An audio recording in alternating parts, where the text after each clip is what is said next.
University మంచి భవిష్యత్తు కోసం తెలుగు విద్యార్థులు ఇష్టపడే యూనివర్సిటీ. కాల్ 9059052378 9059052379.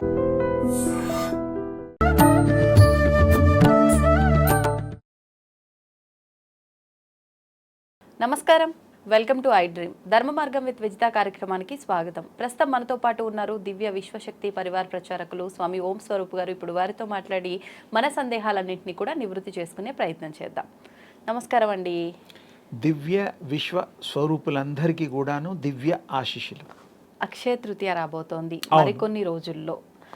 నాకు తెలిసి ఏప్రిల్ 30 కావచ్చు. అయితే అక్షయ తృతీయ అనగానే ఆడవాళ్ళందరికీ కూడా చాలా ఆనందకరమైన వాతావరణం, బంగారం కొనుక్కోవచ్చు అని చెప్పి. ఎప్పుడు వస్తుంది అంటే ఎప్పుడు కొన్నా ప్రత్యేకించి ఆ రోజు వస్తుంది అంటే ఆత్రం ఎక్కువగా ఉంటుంది. నిజంగా ఆ రోజు బంగారం కొనాలా? ఈ మధ్య కాలంలో చాలా మంది అసలు ఆ రోజు బంగారం కొనాల్సిన అవసరం లేదు అని చెప్పి చెప్తున్నారు. అసలు వాస్తవం ఏంటి? అంటే మామూలుగా ఏంటంటే తల్లులకి బంగారం ఇష్టం, లక్ష్మీప్రదం, అది మనని కాపాడేటువంటి ఒక గొప్ప వరంలాగా కూడా తీసుకోవచ్చు. డబ్బులు ఉన్నప్పుడు కొనుక్కొని మనకి డబ్బులు అవసరమైనప్పుడు ఇబ్బందులు ఉన్నప్పుడు అదే మనని కాపాడి గట్టెక్కిస్తుంది. గోల్డ్ అదొక రకం, అలా కూడా అనుకోవచ్చు. కానీ ఎక్కువగా ఏంటంటే తల్లులు ఏదో కొంచెం అన్నా, ఒక కాస అన్నా, ఏదో ఒక గ్రామ్ అన్నా కొనుక్కుంటారు. అది కొనుక్కోవడం వల్ల మంచిది. తర్వాత ఏదో విధంగా మనకి ఫ్యూచర్ని దృష్టిలో పెట్టుకునే ప్లానింగ్ లాగా కూడా ఉపయోగపడుతుంది. ఇంకోటి, బంగారము వల్ల ఈ యొక్క శరీరానికి ఆరోగ్యాన్ని కూడా ఇస్తుంది. బంగారం పన్నీళ్ళు అంటూ ఉంటాం. స్వీట్స్ షాప్లోకి వెళ్ళి చూడండి, వెండి పన్నీలు, బంగారు పన్నీలు పూస్తూ ఉంటారు, పూసి స్వీట్లు అమ్ముతూ ఉంటారు. ఇప్పుడు కొంచెం కల్తీ అయిందేమో, నాకు సరిగ్గా తెలీదు.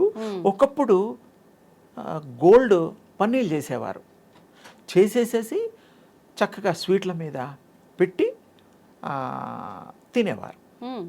ఇంకా కొంచెం అడ్వాన్స్గా వెనక్కి వెళితే పన్నీళ్ళు చేసేసి దాంట్లో ఇంకా ఔషధ గుణాలు కూడా కలిపిన పన్నీళ్ళతో సహా అన్నంలో కూడా కలుపుకొని తినేవారు. ఇది తెలుసా?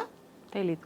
గోల్డ్ తినడం అంటే ఇన్ని రకాలుగా దాన్ని రూపాంతరం చెంది పన్నీలుగా మార్చి, ఇప్పుడు ఆయుర్వేదంలో గొప్పగా మనం మెచ్చుకోదగింది బంగారపు స్వర్ణ భస్మము అని అంటాం. పౌడర్, బంగారం పౌడర్ పేరే. మరి ఎందుకు పెట్టారంటారు ఆయుర్వేదంలో? బంగారం తిన్నట్టుగా అంతే. అదే 100-200లకు ఉండదు, ఎక్కువ కాస్ట్లీ. అసలు ఎందుకు తినాలి బంగారాన్ని? మన బాడీలో అన్ని ధాతువులకి, అన్ని లవణాలకి, అన్ని విధాలైనటువంటి మనం ముత్యాలు ఉన్నాయి, ట్యాబ్లెట్స్ ఉన్నాయి ముత్యాలకి, పౌడర్తి. ఆయుర్వేదంలో ఇవన్నీ వాడతాం. ఓకే.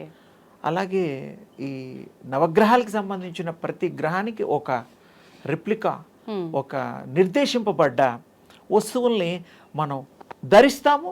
ఉంగరం రాళ్ళు, రంగు రాళ్ళు చూస్తూ ఉంటారు. మరి పెరల్, అది వాటికి కూడా పౌడర్స్ దొరుకుతాయి, అన్ని పౌడర్స్ దొరుకుతాయమ్మా. అవన్నీ కూడా మన ఔషధంలో వాడుతూ ఉంటాం. స్వర్ణం ఇందాక చెప్పా, స్వర్ణ భస్మం అని. అలాగే అన్నిటికి కూడా పేర్లు ఉన్నాయి. అంటే తినేవాళ్ళు ఒకప్పుడు ఆ దానివల్ల కూడా మన బాడీ పౌష్టికంగా, వృద్ధిగా, బలంగా తయారయ్యేది అని మన పూర్వీకుల నుంచి మనకి అది క్యారీ అవుతోంది. వేసుకున్నా కూడా దాని ట్రాన్స్మిషను, గోల్డ్లో ఉండేటువంటి తేజస్సు మీ బాడీలోకి వస్తుంది. అవును. ఎలాగైతే వెన్న పూసుకుంటామో, ఎలాగైతే మనం లేపనాలు వాడతామో, అలాగే మనం ఈ పన్నీరు ఇవన్నీ కొన్ని ఉంటాయి. అలాగే ఈ ధరించడం వల్ల మనకి దానిలో ఉండే మంచి గుణాలు ఈ యొక్క శరీరం ఆ తల్లి స్వీకరిస్తుంది. స్త్రీలు స్వీకరించి ఆరోగ్యంగా, ఐశ్వర్యంగా, ఆనందంగా. గోల్డ్ కొన్న వాళ్ళు ఎవరు ఏడవరు, నవ్వుతూనే ఉంటారు. ఎప్పుడు ఆనందంగా ఉంటారు. ఈ చేయించుకొని చూపిస్తారు, ఇలా తీసి గాజులు చూపిస్తారు, గొలుసులు చూపిస్తారు, చెవులకు దిద్దులు చూపిస్తారు, బంగారపు బొట్లు కూడా ఉన్నాయమ్మా. చూసారో లేదో నాకు తెలీదు. దేవుళ్ళకే కాదు, మనుషులు కూడా కాస్త డబ్బులు కలిగిన వాళ్ళు బంగారపు బిందియా పెట్టి నార్త్ ఇండియాలో ఎక్కువ చూశాను నేను. తర్వాత దాని మీద వజ్రపు ఇవి స్టోన్స్ పెడతారు. మరి ఎంత వజ్రం ఎంత కాస్ట్లీ, 2 లక్షలు, 1,00,000 ఆ క్యారెట్ ప్రకారంగా. అంటే ఇదంతా మరి ధనంతో కూడుకున్నదే కాబట్టి ధనం ఉన్న వాళ్ళే కొనగలుగుతారు కాబట్టి, అంతే. లేని వాళ్ళు ఏదో ఇష్టంతో అప్పు చేసన్నా కొనుక్కొని మెల్లిమెల్లిగా తీర్చుకుంటారు. శరీరానికి గోల్డ్ ధరించడం మంచిది.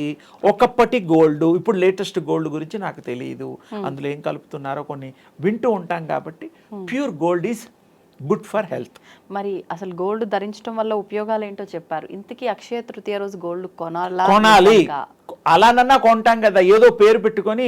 మనం ఆహారం తినేటప్పుడు 3 గంటలకు ఒకసారి, 5 గంటలకు ఒకసారి కంపల్సరీ తినాలి, లేకపోతే పడిపోతాం. కానీ చాలా మంది చెప్తున్నారు ఈ మధ్యకాలంలో, మన పురాణాల నుంచి కూడా ఎక్కడా కూడా లేదు ఆ రోజున బంగారం కొనాలి అని చెప్పి. ఏదైనా మనం దానం చెయ్యాలి. ఆ రోజు దానాలు చేసిన ధర్మాలు మంచి పని- కూడా ఎవరు చేయాలి? డబ్బున్న వాళ్ళే కదా. లేని వాడి దగ్గర ఏముంటుంది పాపం? వాడు అప్పు తీసుకొచ్చి మరీ దానం చేయడం కరెక్టా? కాదు. వాడు కలిగినది దానం చేయండి. కలగంది నువ్వు కలగడానికి వీలైన శ్రమ పడు. అంతేగాని అప్పు చేసి దానం చేయమని ఏ శాస్త్రంలో లేదు. అంతే. తప్పు కూడాను. బరువు పెంచుకోవడమే కదా. అవును. 1,00,000 రూపాయలు అప్పు ఉన్నవాడికి 10 లక్షల దాకా పెరుగుతుంది. దానాలేమో కానీ ఈ ధర్మాలేమో. ఒకవేళ ఆ రోజున మనం దానం చెయ్యాలి అనుకుంటే, స్తోమత ఉంది అనుకుంటే, ఎటువంటి వస్తువులు దానం చేయొచ్చు? నిజానికి ఆ రోజు కొనుక్కోవడానికి పెట్టుకున్నటువంటి కార్యక్రమం. ఓకే. ఆ రోజు దానం అంటే దానం కాదు, కానీ కూతుళ్ళకో, మనవళ్ళకో, మనవరాళ్లకో, కోడళ్లకో బంగారం కొనియడం, కొనిచ్చి సంతోషం, వాళ్ళ ఆనందాన్ని పంచుకోండి. పుట్టింటి వాళ్ళు, మెట్టింటి వాళ్ళు ఎవరైనా సరే వాళ్ళు కూడా పెట్టాలి. లక్ష్మీదేవిని తెచ్చుకోవాలా?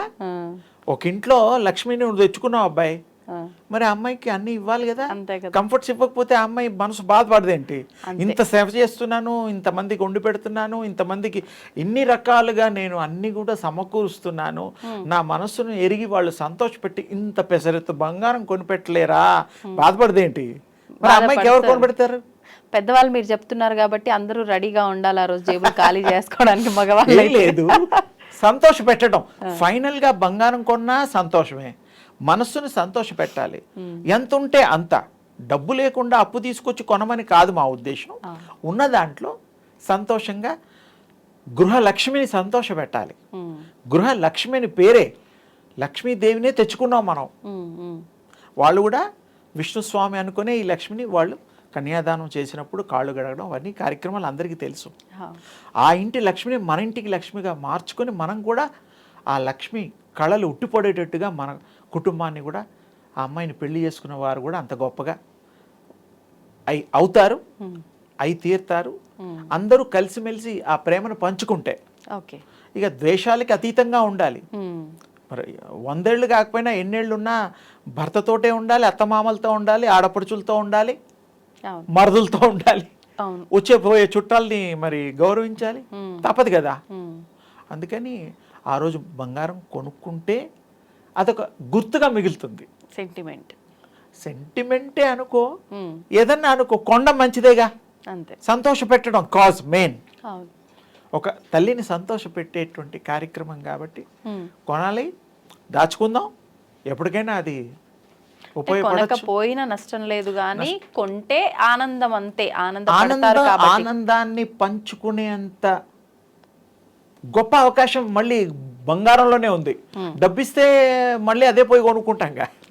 ఏది ఇచ్చినా బంగారం రూపంలో ఇస్తే బంగారం లాంటి మనస్సు సంతోషపడుతుంది. స్త్రీమూర్తి మనస్సు బంగారం. ఆ బంగారానికి బంగారం ఇస్తే మహాబంగారం అయిపోతుంది. అందుకని తప్పకుండా ఆ తల్లుల్ని సంతోషపెడదాం, ఆ తల్లుల్ని లక్ష్మీదేవిగా భావిద్దాం. ఏదో తృణమో పనో ఎవరికి ఎంత శక్తి ఉంటుందో కొనుక్కోవడం తప్పులేదు. ఫస్ట్లో ఇందాక చెప్పాను, ఇది ఉత్తరోత్తర మనకు అవసరమైనప్పుడు కూడా బ్యాంకులు పోక్కర్లేదు. మనకి ఏదైనా అవసరాలు రావాలని కాదు, చెప్పలేం కదా. ఒకరి దగ్గరికి వెళ్ళి చేయి చాచకుండా, అలా అని కష్టాలు ఎవరికి రాకూడదు. ఫస్ట్ పాయింట్, కష్టాలు పడకుండా మనం జాగ్రత్త పడదాం, అంతే. చక్కగా ఉంటుంది. అది నిజమైన అక్షయ తృతీయ ఆనంద హేళ, అంతే, పండగ చేసుకోండి. ధన్యవాదాలు అమ్మా. శుభం తల్లి.